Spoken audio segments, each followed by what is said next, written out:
enerhiya, no? Roanang raya karang abo, it basura, mga kabombo sa ibang bansa, ginobra na ng siminto, ginaobra na ng, parang naging part imot daya karang nga siminto. Oh, kita mo sa Singapore, kalimpyo-limpyo, wat basura. Mauro ba na naobra? Japan, sa China, mauro na nakaray naobra mga kabombo. Oh, haya sa Pilipinas, sa itauta na. Oh, mag-isip at maya dahiming ko, andat ang gina, bira kating paidagom na yun, natakon ka nanda mga kabombo. Mangayo kita't pananawan kay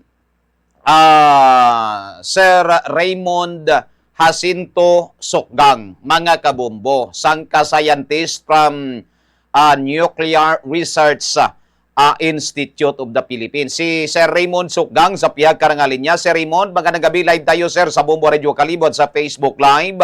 Good evening sir. Magandang gabi, Bomboroni and sa ating mga tagapanood at tagapakinig. Oo, yes sir, no. Alam naman natin yung basura ngayon sir, no. Napaka hirap talagang ano, kung sa mga ano, isa rin sa mga problema natin. So di ba sir, mayroon tayong ano, mga batas tungkol dito sa basura. Maraming mga batas, no. Kaso hindi lang in-implement masyado ng stricto. Unang-una sa tanan, total kayo expert pagdating sa tubig. Yung basura sir, pag halimbawa, nandyan yan nakamix sa tubig, kagaya sa Metro Manila, nangyari sa Metro Manila, so ano maging epekto niyan? May pollution ba yan sa tubig? At ano yung mga epekto niyan once na nakapollute sa tubig ito mga basura na ito, sir? Ay, siyempre, may pollution talaga yan and it depends on anong klaseng basura kasi nakaklasify yan kung municipal waste, may iba pa na waste from hospitals, mga ganon. So, for the usual na marami is this municipal waste kasi kinokolekta yan ng ating mga LGU and then they are being dumped into the landfills. And there are so many landfills na non-compliant. So, ibig sabihin, wala silang proper lining. The design is very not good. So, pwedeng ang kanilang leachate ng basura, yung tubig na punta doon, it would leach out the contaminants from the basura and then it can find their way to the groundwater. Kadalasan pa naman na si Raymond, no? Kadalasan pa naman mostly na yung naano natin nalalaman ng mga dumping site, kung hindi malapit sa dagat, malapit sa ilog yung mga dumping site. Kaya yung ano minsan pag may mga nangyaring ano is yung basura na pupunta din sa ilog. O bakit ano ngayon sir? Bakit parang hindi na recommendable ngayon yung ano, yung open dump site? Yun kasi ay yun ang pinakamali talaga na design, open dump site. Kaya nga may particular design, prescribe ang law na dapat may mga liners, may double na liner doon so that it will not, yung leachate will not leak out to the groundwater.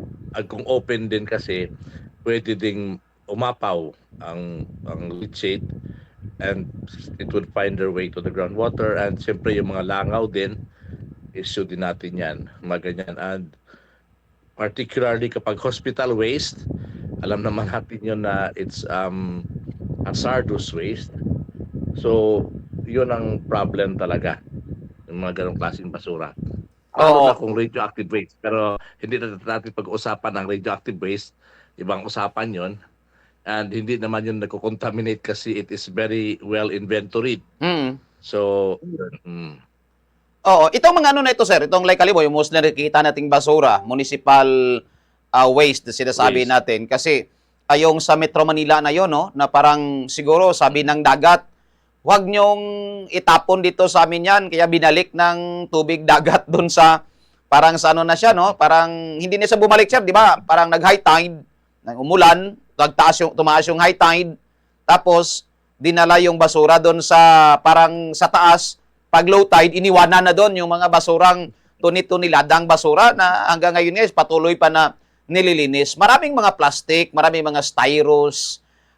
Pag mga ganyan sir, napunta yan sa mga coastal water, sa mga coastal or sa mga waters, hay, ano yung ano niyan sir, ang mga epekto niyan? Ay kaya nga ngayon ay problema na natin yung microplastic dahil hindi natin na-realize yan before ay tinatapon ng mga barko ang mga basura nila sa dagat, and there's a large part of the ocean na marami ng plastics doon, and this decayed to become microplastics, and makita natin yung microplastics sa mga bitukan ng mga isda and kahit sa air. So contaminated tayo ng microplastics. So that is why issue na talaga yung microplastic contamination sa ngayon, and kaya pinag-aaralan kung anong mga posibleng health issues ang lilitaw nito because of that microplastics, and that is the reason why we are bumabalik tayo ulit sa paper. Ayaw natin na Oo. gumamit na ng maraming plastic. Oo, kasi pagpunta sa dagat siguro ito sa mga katubigan, malaking epekto ito sa ano no, pamumuhay ng mga marine species natin diyan sa kadagatan, lalo ng mga isda no, pag nakain yata ng isda itong mga plastic nito, talagang namamatay. May namamatay, may hindi din na yung microplastic ma-deposit sa kanilang laman, and especially sa bituka, and pag kinain natin yon ay ma-accumulate din sa atin. Mm. So, balik tayo dun sa nangyari sa Metro Manila, sir, no? Yun nga, nililinis na ngayon yung part na yon na kung saan tuni-tuniladang basura yung iniwan ng dagat dito sa taas, no? Sa taas. So, talagang naging malaking issue din yun, no? So, may nagpalabas ng ng statement na according kay Pangulong Bongbong Marcos is panahon na daw na itong basura, itong waste i-convert na sa energy, no? So, maraming mga hindi naniniwala sa sinasabi na yon ni Pangulong Bongbong Marcos, no? Maraming naniniwala, may mga nang-insulto pa, pinagtatawanan pa yung statement na yon. Pero sa inyong pananaw, sir, may posibilidad ba sa inyong pagkakalam, mayroon ba talagang posibilidad na itong mga basura is magiging energy? Ay nandiyan ang posibilidad kasi siyempre lahat ng may carbon, lahat ng pwede mong sunugin ay pwede tayong fuel. Di ba kasi ang gagawin dyan usually, pero maraming klase ng waste to energy, no? So pinaka-popular na naisip natin is susunugin natin ang basura. Instead of coal ang ating gamitin ay yung basura. Kasi siyempre may carbon yan, parang coal. Imbis na yung coal, pangalawa na modalities, maraming modalities yan is matagal naman natin ginagamit yan yung, alam niyo yung LPG, di ba? Yung methane, liquefied petroleum gas. Galing din yan sa basura sa mga decomposable waste. So kapag yun yung pinabulok mo siya under anaerobic condition, the basura will be converted to methane. So marami ding mga company kahit dito sa atin ngayon na gumagamit ng methane. Actually, mga tae ng mga baboy, Oo. minsan ginagamit silang pang fuel. No? Methane So yan, sir, no? Methane gas na tawag. Methane gas. So yun ay isang example din ng pag waste to energy. Tapos meron din na iba na yung mga plastic, ginatunaw nila and ihalo kunyari sa mga gasoline. So it will become a fuel pero in the gasoline form. Meron din na ang ginagawa nila ay iniinit nila yung mga plastic tapos para maging syngas. So maraming modalities na pwede mong gawin which are classified under waste to energy. Actually, yung iba nga, sabi ko, ginagawa na rin naman natin. Like, for example, yung methane, mga ganon. Pero yung sinasabi siguro ni President Marcos is itong the utilization of solid waste na para sunugin talaga in as fuel, directly to our like for example our coal-fired power plants. Oh, like mga plastic na yan, styro, talagang Oh, wala nang chance siya na maano, no? Na maging ah, parang maging methane kasi plastic hindi natutunaw, ay hindi ito na ano hindi nabubulok. ah, so ganito lang din 'yan sa Japan, pinakaiyan na country, nagagamit nila yung kanilang waste, sinusunog nila 'yan Mm. para magbigay ng kuryente. Kaya kahit na ang dami nilang plastic na waste, kasi mahilig sila magbalot-balot ng mga plastic eh. Oo. Sa Japan, Oo. mas maano sila makuha sa plastic, makonsumo. Mm. So, walang problema because they can anyway convert it Energy. to energy. Oo. Pero dahil nga At na kaya siguro sir malinis yung Japan, no? Walang halos basura yung Japan, no? yes, kasi per efficient kasi ang kanilang incinerator Oo. and Sa wala silang Singapore ba, sir, ganito conflicting daw, law. sabi nila, sa Singapore daw is, yung Singapore malinis din, walang halos basura, kasi daw yung basura nila, yun din, kino-convert nila into energy. Hindi ko masyadong na-observe ang Singapore. Japan ang kasi 6 months ako sa Japan eh. Kaya Mm-mm. Pero kita ko China, talaga yan. pero yung China, parang ganito rin yung ginagawa ng China eh. Yes, nakapunta rin ako ng China ng matagal-tagal. So, Oo. kita ko din yan. Now, ang ating problema sa Pilipinas So, ibig sabihin, is, sir, pwede talagang mayari. Malaki talaga yung pwede. chances at posibilidad na mangyari na itong Oo. mga, masabi na lang natin, mga non-biodegradable materials na basura is pwede talaga gawing energy. From waste to energy, pwede talaga. Pwede. So, ang problema lang sa atin sa Pilipinas is meron tayong law. Meron tayong tinatawag Batas. na Clean Air Act at uh, I don't like to say na yung nagawa nun ay medyo hindi napag-isipan dati, pero kasi dati pa yun eh. Uh, mga siguro mga 1980s, Oo. panahon ni President Cory. So may nagawa ng Clean Air Act at minandate niya sa Clean Air Act na bawal actually magsunog ng basura. Yun, Mm. bisan kahit in Bisaya, nagadapong, bisan doon bawal yun sa Clean Air Act. Oo. Uh, Pero so Haman, that is what, pero bakit sa ibang bansa nagagawa? Like sabi natin kanina, yung Japan. O, di ba? Kung talagang ay walang wala batas. silang batas na, Oo. na nagpo-prohibit. Tayo tatlo ang batas natin na nagpo-prohibit. Oo. Meron tayong una, Water. Republic Act 9003. Oo. Sinasabi sa Republic Act 9003, bawal ang incineration.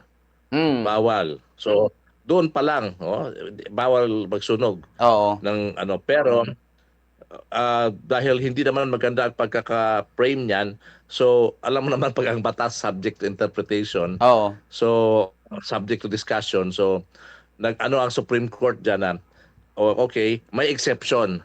May exception if and only if kapag sinunog mo ay wala kang emission na masasabi mong toxic or harmful.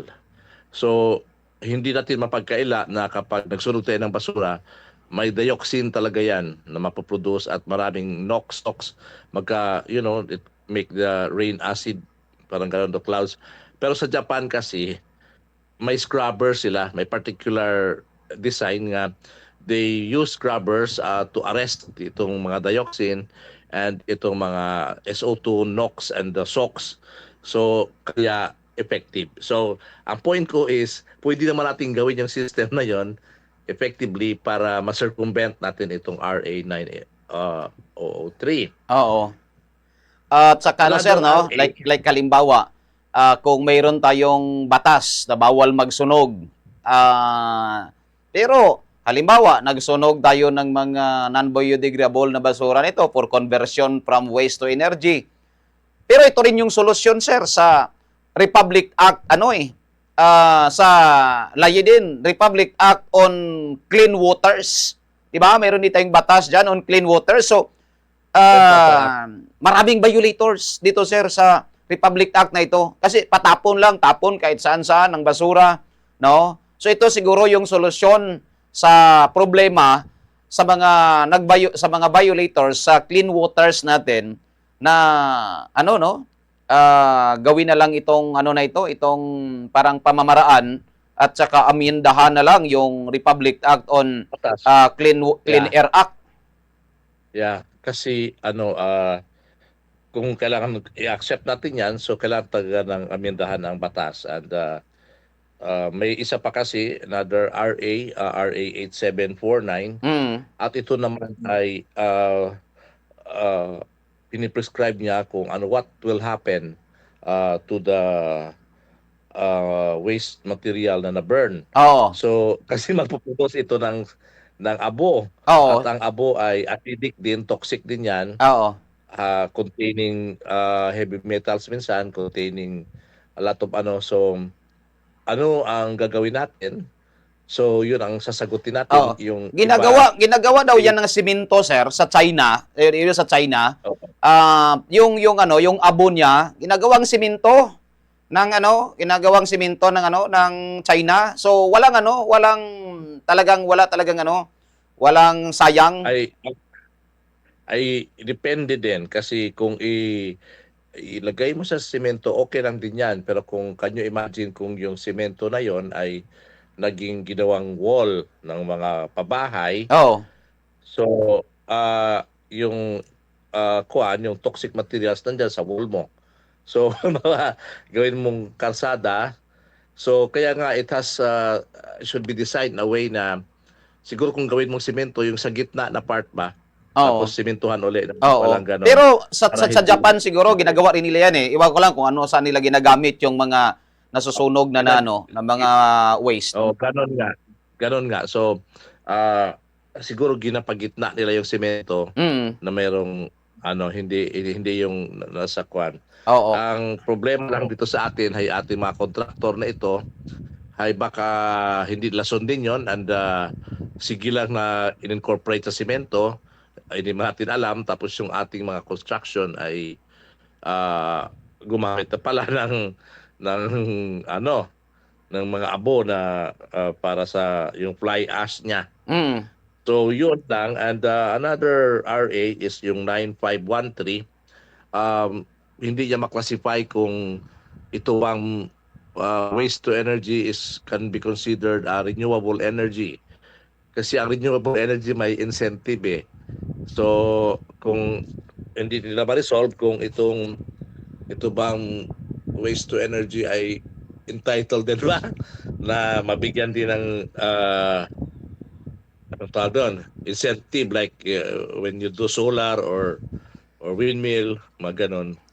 Yun, bumuro niyang ating mga batas na medyo nag-prevent sa Oo. Oo. Sabi ko nga sabi ko kung naggagawa ito ng mga ibang bansa, bakit hindi natin kayang gawin? Kasi dito maraming mga talagang yung sabi ko kanina parang crab mentality ba? Na kung parang kagandahan naman yung resulta, may mga tao talagang ayaw niyan, lalo-lalo yung mga anti-Marcos. Talagang pinagtatawanan nila si Marcos sa sinabing yung waste to energy na sinasabi. Maraming kritiko, maraming nangiinsulto, pero sa katotohanan pwede naman pala talaga. Pwede talaga, pero ang point lang dyan is we have to ensure na masunod talaga kung ano yung protocol na and sana hindi pa iralin yung mga palusot-lusot ng mga Pilipino, na lalo sa mga construction na yan, kasi di mo rin masisi yung iba na mag-speculate kasi ang dami nating mga construction na kahit sa mga bridge na substandard. Oo. Pag ganun ba? Mga flood control, sir, no? Mga flood control. Halos mga project ngayon, halos mga project talagang substandard. Yun. Baka kasi, ito halimbawa sa coal-fired power plant na issue, hindi man marami, may mga planta na violation kasi naglagpas sila sa air quality standard. So dapat yan, magbayad sila ng penalty, malaki naman talaga ang penalty. And kailangan nila, para hindi sila maglagpas, is magbili sila ng scrubber or kung ano na para bumaba yung kanilang emissions, na mag-comply.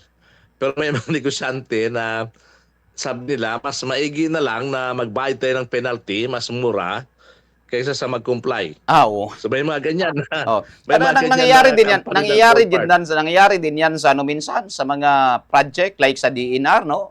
Nagbabayad na lang sila ng penalty. Ito yun nga, yun nga. Yun ang ating ang ating agam-agam sa mga project na yan, yung palusot mentality. Sana kung sunod natin yan ng tama, mamiyandahan natin ng mga batas, ay kung sana kung pareho tayo ng mga Hapon, na nagagawa nila ng maayos ang mga bagay-bagay, nagko-cooperate sila, tapos nasusunod nila yung kan, ayun. Oo. Sige. Sir Raymond, maraming salamat sir sa iyong oras at sa iyong ilang mga kaalaman patungkol dito sa issue na waste to energy na sinabi ng ating Pangulong Bongbong Marcos. Sir Raymond, maraming salamat sir. Salamat din. Okay, Bong sige. Boroni. Thank you so much. Dapat ito mga kabombo si Sir Raymond Sinto Sukgang, no? Sangka Scientist